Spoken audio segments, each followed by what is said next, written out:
Mukhang meron yata ako nakita na magandang utangan at not 7 days. 3 months at 6 na bayaran. Every 15 days. Mukhang maganda to kaya samahan nyo ako na tingnan kung ano yung nakapaloob sa loan application na to dahil baka ito na yung isa sa makakatulong sa mga nangangailangan dyan ng budget.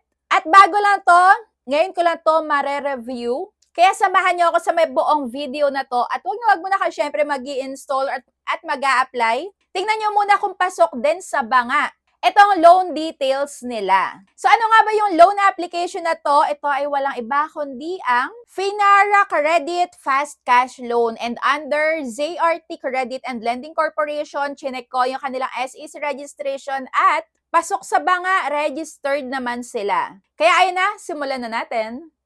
Pero kung bago ka pa lang dito sa aking YouTube channel, huwag mo kalimutang mag-subscribe and pindutin mo na din yung notification bell para lagi kang maging updated sa mga next uploads ko. Dahil nag-upload nga ako ng mga loan application na legit at hindi legit para magka-idea kayo kung talagang matutulungan ba kayo ng isang loan application na to or paaasahin lang kayo. Syempre para malaman nyo din kung may pangaharas ba at kung safe ba ang information natin sa kanila.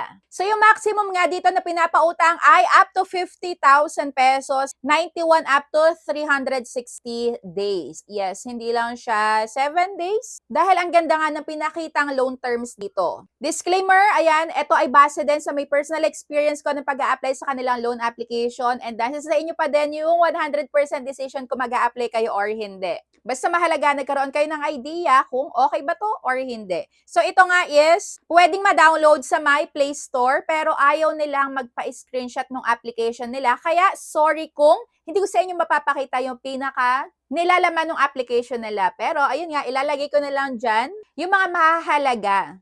Tamang-tama dahil ka-update lang pala ng application nila ngayong March 11, 2026. So kung nakikita nyo pala yung gamit ko na power bank, dahil lagi akong lowbat guys, ito yung ginagamit ko, yung Ugreen na power bank na 55 watts. O diba? So marami yung mga socket. At napaka-handy lang niyang dalhin. O diba? So super nice. So meron pa siya diyang button guys. And makikita nyo kung ilang percent din yan. At na fully charge niya yung phone ko. And magaan lang siya ha, in fairness. So ayan na nga, kailangan muna nating mag-agree sa kanilang privacy statement which is yung mga required permission ay SMS, location, device data, camera and album, app usage, at yung phone number information natin. So syempre mag-agree tayo dahil pag hindi tayo nag-agree, hindi tayo makakapag-next step. So wag muna kayo mag-i-install ha. So yung nakalagay nga sa kanila ang interest rate ay 0.05% per day. At yung mga sasagutan sa identity information ay unang-una na yung ID dahil pag wala kayo ng ID na hinahanap nila,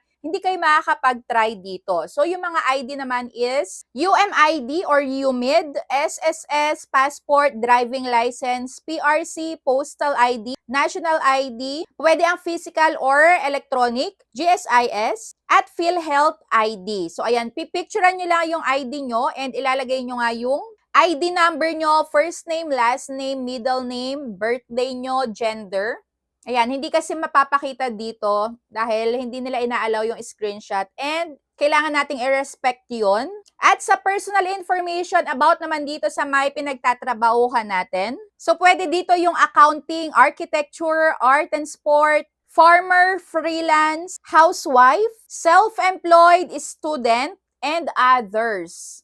Kailangan din dito yung company address, educational background nyo, ano yung natapos nyo, marital status, ayan, ilan na yung anak nyo, ilan na ba yung credit cards nyo daw, at email address. Pero dito naghahanap din sila ng Viber account, Facebook account, at alt phone number. Pero dito nga may nakalagay na optional lang kaya hindi ko na to lalagyan dahil makakapag-proceed pa din naman tayo kahit na hindi tayo maglagay sa tatlo na to. And personal na din natin yon. Kaya hindi ko na ilalagay yun sa akin. And naghahanap sila dito ng dalawang contact reference lang. Yes, dalawa lang. And bago kayo maglagay ng contact reference nyo, ha, make sure lang na naabisuhan nyo yung mga yon, nagagamit yung number nila para hindi sila mabigla pagka mayroong nag-text sa kanila na sinisingil kayo. Dahil yun naman yung purpose, kaya hinihingan tayo ng contact information.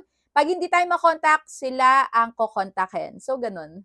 So after nga nating mag-selfie ay eto na nga, may nakalagay 2,000 pesos ang offer sa akin at nakalagay dito, kindly withdraw your funds promptly as the amount will expire after a specific period. Minamadali tayo sa pag-withdraw. So go i-withdraw na natin at nakalagay na nga is 91 days yung pinaka-term na ibinigay nila sa akin at may 6 na bayaran. Yung offer sa akin is 1,000 pesos saka 2,000 pesos. At dito nga nung chinek ko, yung pinaka-repayment plan, ang ganda ng repayment plan nila in fairness. Sa unang pagbabayad, 355.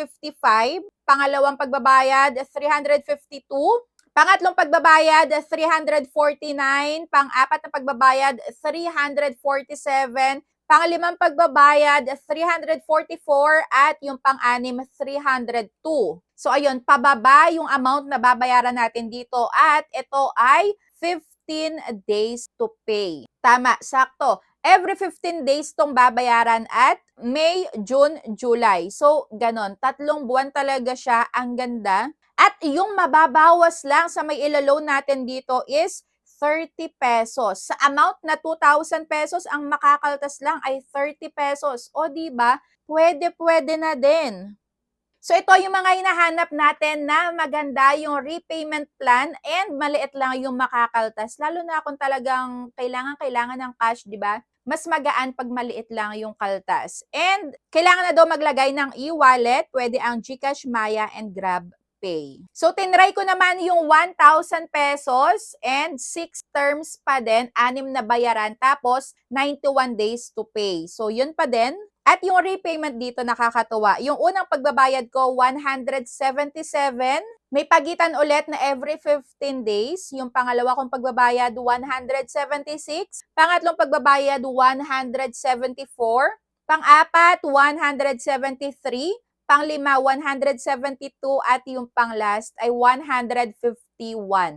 So, pababa yung amount ng babayaran natin dito and yung makakaltas lang, service fee ay 15 pesos. Yun lang yung mababawas sa 1,000 pesos na ilo-loan natin. So, agree ba kayo na maganda to? Comment down below. So, yun na nga, inaccept ko na nga agad-agad to and chinek ko pala muna yung loan agreement. So, nakalagay naman din dito lahat. At application successful na. So, get your money in seconds after approval.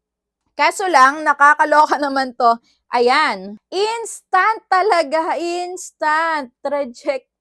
Rejected tayo. Bakit naman ganon? Instant reject agad. Wala pang isang minuto, wala pang ilang segundo, reject agad ang person. So, nakakaloka naman to. Kailangan nating mag-retry after 14 days. Magre-reapply ako. Hindi ko tatantanan hanggang sa makita ko kung totoo talaga to. So, ayun nga, not approve ako dito. At may nakalagay dito na kung gusto daw natin is meron sila ditong mga i-offer na loan application sa third party na. Ayan, third party platform. So, na-redirect ako sa may website ng Credit Kaagapay. So, dito hindi ko na ipinagpatuloy dahil yung mga loan applications lang naman na to is yung mga 7 days lang. At syempre, hindi naman mawawala yung ating pananaliksik sa mga ratings and reviews. Check natin kung ano yung mga nakalagay. Nakakasad lang yung pa-assign tayo. Successful na daw, tapos wala naman pala. So dito na ako agad sa may 1-star rating kasi ito man talaga yung mga nakapag-try na at kung ano yung experience nila. So sabi nga dito is, my first online loan request has been rejected. Reject din, same lang tayo. Huwag kang malulungkot dahil ako lungkot na lungkot.